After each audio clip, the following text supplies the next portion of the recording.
অনেকে অভিযোগ করে আল্লাহ আমার এইটা দেয় নাই, ওইটা দেয় নাই, আমি এটা পাই নাই, ওইটা পাই নাই। ও পায়, আমি পাই না কেন? ওর চাকরি হয়, আমার হয় না কেন? ওর ব্যবসায় লাভ, আমার লস কেন?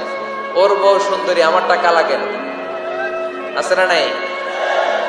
না, অভিযোগ করবেন না।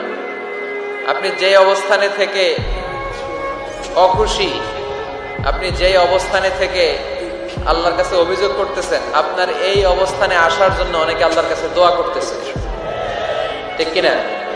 কিন্তু আপনি এই অবস্থানে খুশি না। অনেকে এই অবস্থানে আসতে চায়, তাদের স্বপ্ন যে তারা একদিন আপনার স্থানে আসবে, কিন্তু আপনি আপনার জায়গায় থেকে খুশি না। এজন্য উনজুর ইলা মান হুয়া আসফালা মিনকা, তোমার চেয়ে যে খারাপ অবস্থায় আছে তার দিকে তাকাও, তাহলে তোমার মনের দুঃখ ঘুচিয়ে দিবে কে? আপনার চেয়ে যে খারাপ অবস্থানে আছে তার দিকে দেখেন কি অবস্থা। আপনি এইটা চান, ওইটা চান, কত কিছু লাগবে আপনার।